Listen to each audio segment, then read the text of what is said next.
the movie and do let us know. Thank you.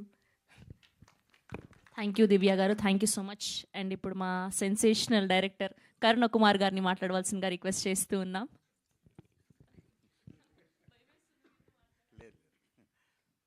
Sorry అండి.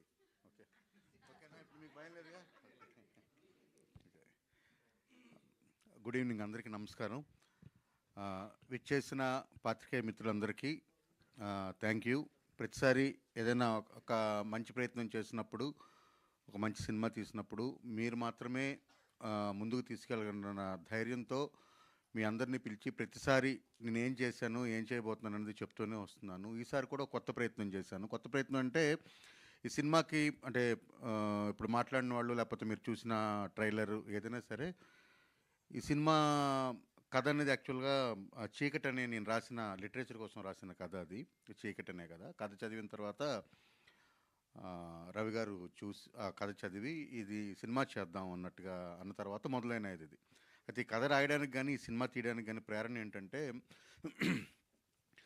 ఆకలి, నిద్ర, sex, భయం, ఈ 4 మన బేసిక్ ఇన్స్టింక్ట్స్ మనిషికి. అంటే మనిషితో పాటు భూమి మీద ఉన్న అన్ని జీవరాశులకు ఈ నాలుగింటి మీదే మనం కంప్లీట్గా జీవరాశి తాలూకా మనుగడ జరుగుతుంటుంది. దీనికి కాకుండా కొత్తగా సృష్టించింది ఏదైనా సరే మనిషి తప్ప మిగతా ఏ జంతువుకి కానీ కీటకానికి కానీ వేరే ఎటువంటి జీవరాశులకు కూడా లేవు. మనిషి మాత్రమే ఈ 4 నుండి బయటకు వచ్చి ఇంకా చాలా విషయాలు సృష్టించాడు. అంటే డబ్బు కానీ లేకపోతే ఎనీథింగ్ ఈరోజు మనం చూస్తున్నాం ఏదైనా సరే. సరే దాన్ని నాగరికతను వచ్చి అంతా వేరే సబ్జెక్టు.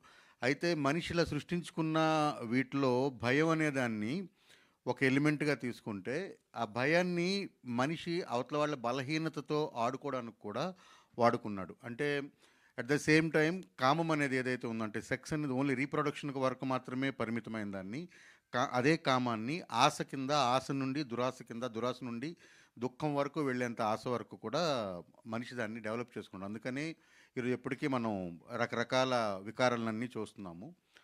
సో ఈ ఆశలో మనిషి వెతుకులాటలో, పరిగెట్టడంలో, జీవితంలో ఏదో సాధించాలన్న దీంట్లో ఒక నార్మల్ లైఫ్ లీడ్ చేసేవాళ్ళు మనలో 90 మంది ఉంటే మనకు తెలియకుండా ఓ 10 మంది ఒక చీకటి ప్రపంచంలో బతుకుతున్న వాళ్ళు ఉన్నారు. మనందరికీ తెలుసు. అంటే ఒక 2.5-3 ఏళ్ల కిందట మదనపల్లిలో ఒక బాగా చదువుకున్న, ఉన్నత విద్య చదువుకున్న ఒక ఆవిడ 2 పిల్లల్ని నోట్లో చెంబులు పెట్టి డంబులతో కొట్టి చంపేసి ఇంకో 3 రోజుల్లో వాళ్ళు లేచి వస్తారని చెప్పిన సంఘటన మనందరికీ తెలుసు. అలాగే పాత బస్తీలో ఒక ఫ్యామిలీ, తర్వాత 11 మంది కలిసి ఒకే ఇంట్లో ఉరేసుకోవడం. ఈరోజు జరిగిన, ఇందాకే నాగేష్ గారు ప్రస్తావించింది, ఒక తల్లి 2 కూతుళ్ళతో కలిపి సూసైడ్ చేసుకోవడం, తర్వాత సొంత కూతుళ్ళని కొడుకుల్ని నరబలి ఇవ్వడం, తర్వాత చేతబడి పేర్లతో ఇచ్చేయడం. ఇదంతా ఎక్కడి నుండి వస్తుందని అంటే ఓన్లీ దురాశ. అంటే ఇది మనకు తెలియని ఒక చీకటి కోణం ఇది. ఇందులో కొంచెం అంటే పెద్దగా హాని లేకుండా ధనం వరకు జరిగే హాని ఏంటంటే ఇప్పుడు ఈ MLMలు అంటే మల్టీ లెవెల్ మార్కెటింగ్లు, తర్వాత ఇదేదో ఉంటే మీ ఇంట్లో ఉంటే బాగుంటుందని రైస్ పుల్లింగ్ కాయిన్ అని, శాండ్ బోవా 2 తలల పామని, ఇలాంటి మోసాలన్నీ జరుగుతుంటే ఇది కాకుండా నువ్వు ఈ పూజ చేస్తే నీకు ఇది డబ్బు కలిసి వస్తుంది, ఈ పూజ చేస్తే నీ పవర్ నిలబడుతుంది, ఈ పూజ చేస్తే ఎలా ఉంటుంది అలా ఉంటుంది అన్న వాళ్ళు చాలామంది ఉంటారు. మనందరిలో కూడా నాకు తెలిసి స్ట్రాంగ్లీ బిలీవ్ ఇక్కడ కూర్చున్న వాళ్ళందరికీ మన ఫ్యామిలీస్లోనో, మనకు తెలిసిన ఫ్యామిలీస్లోనో ఒక్కళ్ళైనా కనీసం ఉంటారు. వాళ్ళు ఏంటంటే మనం రెగ్యులర్గా చేసే పని చేయడానికి ఇష్టపడరు. వాళ్ళు ఎప్పుడు ఏమడుగుతున్నా సరే వాళ్ళు ఏం చెప్తారంటే నేను ఇంకో 2 సంవత్సరాల్లో నాకు 300 కోట్లు వస్తాయి, 400 కోట్లు వస్తాయి, నేను ఒక పని మీద పని చేస్తున్నానని చెప్తారు. ఇందులో క్షుద్ర పూజలు చేసేవాళ్ళు ఉంటారు, తర్వాత ఏదో తెలియని ఒక రాయి గురించి వెతుకుతున్న వాళ్ళు ఉంటారు. ఇలాంటి వాళ్ళు అంటూ ఉంటారు చూసారా. ఇలాంటి వాళ్ళ ఫ్యామిలీస్లో అసలు ఏం జరుగుతుంది? ఇప్పుడు ఇందాక నేను చెప్పిన ఉదాహరణలో 18 ఏళ్ళు 20 ఏళ్ళు ఉన్న 2 అమ్మాయిల్ని ఒక అమ్మాయి పొద్దున్నే రాత్రంతా పూజ చేసి పొద్దున్నే వాళ్ళ 2 నోట్లలో 2 చిన్న మరచెంబులు కుక్కి డంబులతో చంపిందంటే ఆ ముందు రోజు రాత్రి వాళ్ళు ఎలా ప్రిపేర్ అయ్యారు దానికంటే ముందు ఒక 2-3 ఏళ్ళు వాళ్ళ ఇంట్లో అసలు ఏం జరిగింది, వాళ్ళు ఎలా లోపలికి. ఇప్పుడు మనకి చంద్రశేఖర్ రెడ్డి గారు అప్పుడు ఒక సినిమా తీశారు అనుకోకుండా ఒక రోజున, దాంట్లో కల్ట్. సో ఆ కల్ట్ అంటే అందులో జగపతి బాబు గారిది ఒక డైలాగ్ ఉంటుంది, ఇంతమంది పిచ్చోళ్ళు ఇక్కడే తిరుగుతున్నారంటే నిజంగానే అప్పటికంటే ఇప్పుడు ఎక్కువ మంది తిరుగుతున్నారు. ఈ సినిమాలో పిల్లిమాయ అనే ఒక వస్తువు, ఇలాంటి పిల్లిమాయ అనే ఒక ఐటెం గురించి శోధించే, దాన్ని సాధించే ఒక వ్యక్తి జీవితమే ఈ సినిమా యాక్చువల్గా. సో వాళ్ళ ఇంట్లో ఏం జరిగింది, ఆ పిల్లిమాయ అనేది ఒకటి ఉంటే, పిల్లి ప్రసవించినప్పుడు దాంట్లో వచ్చే మ్యూకస్ అనమాట అది. సో అది ఉంటే అది ఈరోజు సోషల్ మీడియాలో చాలా పబ్లిక్గా ఇంటర్నెట్లో ఇన్స్టాగ్రామ్లో రీల్స్ చేసి మరీ అమ్ముతున్నారు పిల్లిమాయ అని చెప్పి. సో నేను అమ్ముతున్నాను, నువ్వు కొనుక్కున్నంత వరకు ఓకే, కానీ అది ఒరిజినల్ పిల్లిమాయనా కాదా అన్న దాంట్లో ఒరిజినల్ పిల్లిమాయనే సంపాదించాలంటే ఏంటి, ఇలా రకరకాలు ఉన్నాయి. చెప్తూ పోతే గంటసేపు సబ్జెక్ట్ అది కాదు. మొత్తానికి నేను ఇలాంటి చీకటి మనుషులు, అంటే చీకటి మెదడంతా చీకటి ఉండే మనుషుల తాలూకా జీవితాల్లో జరిగే ఒక కథని చాలా ట్రూ ఇన్సిడెంట్స్ నుండి ఇన్స్పిరేషన్ తీసుకొని వాళ్ళ తాలూకా, ఇది యాక్చువల్గా అందరూ చెప్పినట్టు హర్రర్ కథే, కానీ ఇందులో దెయ్యం ఉండదు. ఫస్ట్ థింగ్, మనిషి కంటే పెద్ద దెయ్యం లేదన్నదే ఈ సినిమా. మనిషి మెదడు కంటే పెద్ద దెయ్యం ఏదీ లేదన్నదే ఈ సినిమా తాలూకా. ఈ సినిమాలో దెయ్యం లేదు, అలాగని ఏ సైడు తీసుకోవట్లేదు. ఇది ఒక చాలా ఒక ఫ్యామిలీ స్టోరీ, బేసికల్గా ఒక అమ్మ కూతురు స్టోరీ ఇది. సో అది బేస్ చేసుకొని తీసిన స్టోరీ. సో ఈ స్టోరీని మొదట నేను చెప్పగానే రెండో మాట ఆలోచించకుండా ఫస్ట్ మీటింగ్లోనే నన్ను ఓకే చేసి, విభిన్నమైన పాత్రలకు ఎప్పుడు కూడా నేను ముందు ఉంటానని మళ్ళీ ఇంకోసారి నిరూపించిన నవీన్ చంద్ర గారికి, ఈ సినిమాలో ఇప్పటిదాకా ఆయన చేయనట్టు ఫస్ట్ టైం మీరెవరు నేను చాలా గర్వంగా చెప్పగలను, రాజా రవీంద్ర గారిని ఇలా ఇప్పటిదాకా ఏ సినిమాలో కూడా మీరు చూడలేదు. అంటే ఈ సినిమా వరకు, ఫ్యూచర్ సంగతి నేను చెప్పలేను, ఈ సినిమా వరకు అయితే this is the best role ఆయన ఇప్పటిదాకా చేసిన దాంట్లోన. రాజా రవీంద్ర గారు, తర్వాత దివి గారు కానీ, దివ్యా పిళ్ళయ్య గారు కానీ, అందరూ కూడా ఇందాక దివి గారు చెప్పినట్టు అందరూ ఒకరికి మించి ఒకరు చేయడం వల్ల నా పని చాలా సులభమైంది. తర్వాత ఎంత గొప్ప కథ రాసినా లేకపోతే ఏం చేద్దాం అనుకున్నా దాన్ని విజువల్ ట్రాన్స్ఫర్మేషన్ అనేది చాలా important, technical transformation important.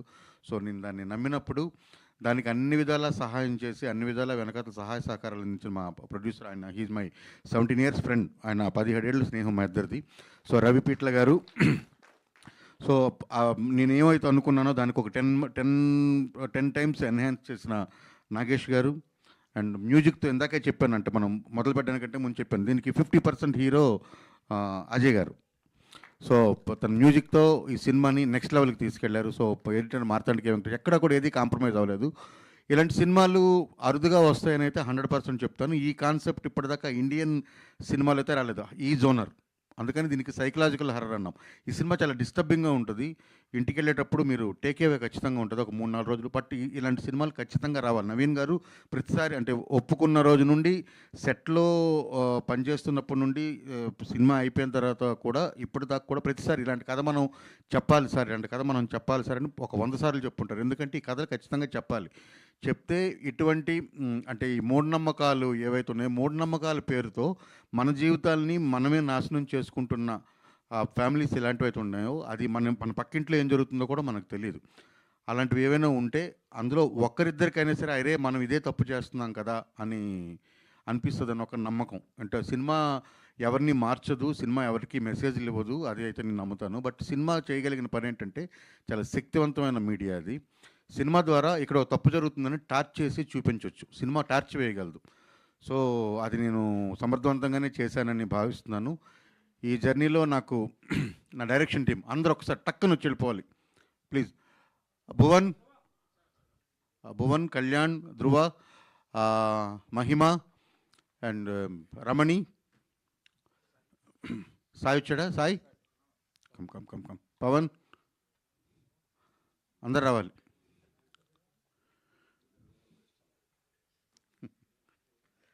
Please come. So వీళ్ళందరూ సహాయ సహకారాలతో ఈ సినిమా నేను పూర్తి చేయగలిగాను. Thank you very much. మీరంతా February 6th ఈ సినిమా 100% చెప్తున్నాను థియేటర్ ఎక్స్పీరియన్స్. మీరు ఇప్పుడు చూసారు కదా, ట్రైలర్ చూశారు, సౌండ్ చూశారు, మీరు చూసింది ఎంతసేపు, ఒక 2 నిమిషాలు, ఇంకా 2 గంటల సినిమా ఉంది. సో 2 గంటల సినిమాని మీరు చక్కగా ఆస్వాదించాలి. February 6th వచ్చి ఈ సినిమాని థియేటర్లో చూసి మమ్మల్ని అందరినీ ఆశీర్వదించాలని కోరుకుంటున్నాను. ఇది ఇంకా స్పెషల్ మెన్షన్ నేను చేయవలసింది జైని కూర్చోండి.